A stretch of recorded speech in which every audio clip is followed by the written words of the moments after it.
Charlie Dennis for Paty, please. Oh, hi, Charlie. It's Paty. How are you? I'm good. How are you? I'm good. So, Charlie, you are bringing the band to the Paramount Hudson Valley Theater in Peekskill. It's a Saturday night, 8 o'clock. We are looking forward to having you back in the Hudson Valley. What can we expect with this show? Well, we got a brand new show this year. Of course, we change the show every year. We did some pretty drastic changes this year. There's always you're always going to play Devil Went Down to Georgia and In America and, Legend of Willie Slum, Long-Haired Country Boy and those songs. But we always we play, we have some spots where we can put in, different kinds of songs. They don't have that we have a few spots left that don't have to be filled with familiar songs. So we go back, we got some new tunes, new music we have not done before this tour, and we go back and grab some of the older songs that we have not had in the set for a long time. So it's a totally different show than the one we did last time we were there.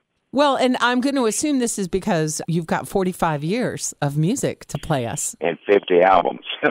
It's amazing. You're celebrating your 45th anniversary. And I was on your website checking out all the merchandise. I'm so excited to see that you've reissued some classic vinyl. Oh, yeah. We've done that. We did an album called Off the Grid Doing It Dylan a while back. It's a tribute album to Bob Dylan with all Bob Dylan music. And we decided that would be a good one to do in vinyl. It just seemed to lend itself to vinyl. And we got to thinking about it, and we had not done a vinyl album in 25 years. So we're kind of getting back into doing some of them now. There are a lot of people that are into vinyl nowadays. They are, and I have to admit, it's tempting. I did get rid of my record player. I'm dating myself. I don't even think I could have called it a stereo. But I'm terribly jealous of all these people now that are buying up all these albums that actually have the newer version of the record player. I had the Full Moon album of yours. I think I wore it out completely. It was like the thing I played because I'm a big Willie Swamp fan. So I'm really glad to see that it's reissued because I don't think my current album would play on any stereo system. Well, that's the only problem with the vinyl. It does wear out, and CDs don't wear out, and I'm sure that's one of the big fascinations about them. But what I like about I had always taken pride in our album covers. I'd always gotten involved in doing our covers and working with the photographers and making sure that we had something that I liked. And when records shrank down to CD size, there's no longer any room to do really nice album covers. So it's good to me to do a vinyl once in a while, so I get a chance to do a really good album cover. And you guys always did. You had awesome art on all of those CDs. They were fantastic. Thank you. And while I was snooping in on you, I saw also, was it last October you put a book out? Well, no. This is, I think you're probably speaking about my autobiography, my memoirs, which will be out this October. Okay, October 24th. And it's a book that I have been writing on for 20 years or so. And I could never find a place to stop it, to pause it, because I'm still living my life. I'm still in the active part of my life, playing shows and, and writing songs and recording music. And when I was inducted into the Country Music Hall of Fame, I thought, this would be a great place to pause this. So I did. I paused it there. I kind of ended it at that.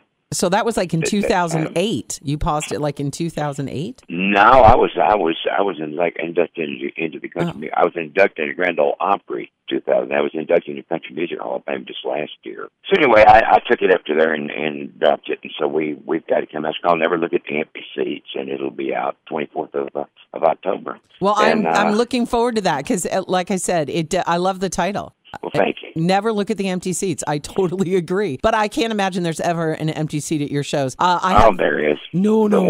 But we had basically what I'm referring to, and that is when you first start, you're going to have a lot of empty seats, And if you dwell on those and you don't dwell on the ones of the people, you never build a following. So it's kind of a nod to accentuate the positive type things. That's fantastic. And I guess also you have an exhibit at the Country Music Hall of Fame that goes through September this year called Million Mile Reflections. Uh-huh. So that's great. It's named after one of our albums. And people heading to Nashville have to put that on the must-do list. I tell you what, a day spent or part of a day spent at the Country Music Hall of Fame, if you're any kind of a country music fan at all, it is a great way to spend a couple of hours. There is so much stuff down there. There's Elvis's Cadillac is there. I mean, it's just so many things that you can't see anywhere else in the world. So I would advise anybody who's coming to Nashville and look around that they put the Country Music Hall of Fame on your list. And Charlie, I saw one other thing that I'm curious about, and I'm almost embarrassed to say I don't know a lot about it. I'm hoping you can inform me and the listeners. The Journey Home Project that you work on. The Journey Home Project is a foundation that my manager and some friends of ours started doing fundraising to help our veterans to try to, that we think nothing about. We call it the Journey Home because we're us people who are have not been in service and have not had the experience of separating from military life and coming back to civilian life. Don't realize, not for everybody, but it's a pretty tough situation sometimes for a lot of people. We've done things like, we've helped people get a car. We've helped people such mundane things as buying furniture for them. We've done things as far as education is concerned, just whatever we can do to help the veterans out. And that's what Journey Home Foundation is all about. Charlie, that is absolutely fantastic. I'm really excited for the show at the Paramount Theater because I always enjoy the energy at your shows and the fact that it doesn't matter what row you're sitting in or who you're sitting with, people are singing along. Oh, we're going to have a big time. We always have a good time. But, something strange, you would think that a band that comes from where we come from, play the kind of music that we play, that our first big markets would be Atlanta and Houston and Dallas. But really, our first really good markets were places like Minneapolis and upstate New York. We've been playing upstate New York. I think we played every SUNY college in the system just about it. We've played everywhere up there. And it's been one of our fondest places to play for a long time. So we always look forward to getting up in that part of the country. Well, we are really glad that you put us on your schedule every year because honestly, there's a lot of opportunities to see shows. We're very lucky here in the Hudson Valley. But I have to say, when we have a chance to see someone like you and get to see you on a regular basis, and not that it isn't worth traveling to a show. I know a lot of people nowadays who base their vacations on where their favorite country artists are playing. But it is great that you come up to the Hudson Valley every year. We welcome you, of course. Come as often as you'd like because, like I said, it's been fun. The first time I ever got to see you was at the Dutchess County Fair in Rhinebeck, New York, and a lot of the listeners are going, I remember that show. Yeah. And since then, like you said, whether it's a SUNY school or one of our county fairs, I feel like you've probably done them all. We should probably give you a concert award for up here in New York.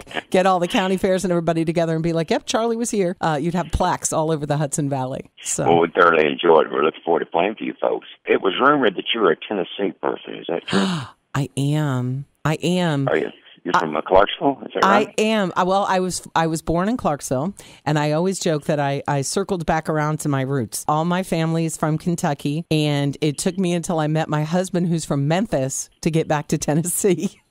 Because you fall in love with New York. It does happen. Yeah. But yes. That is a great place. The upstate New York. The first time I remember the first time I ever came up in that part of the country, I didn't know anything about it. I'd only been in New York City. I didn't know anything about, and I said, well, they asked me, what do you think about it? I said, well, it's kind of like Tennessee with snow, People are nice. It's not the hustle bustle of New York City, which is the only impression I had of New York. Of course, when I was a lot younger and I didn't know anything about it. But it's a nice place. The folks are nice. It's a nice place to come and visit. We thoroughly enjoy it. Thank you, and I take that as a compliment because being, as I sometimes call myself, a transplanted Tennessean, because I did get put up here in New York for most of my growing up life. I get back to Tennessee and think that they are the nicest, kindest people. And whenever I've been down there, I get back up home and I'm like, could we please be like people in Tennessee? They say please, they say thank you, they're polite.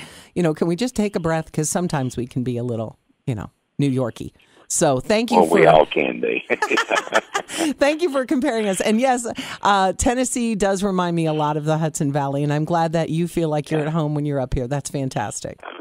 Thank you so much for talking with me. You're welcome. You're welcome, Charlie. And we will see you on April 22nd at the Paramount Hudson Valley Theater.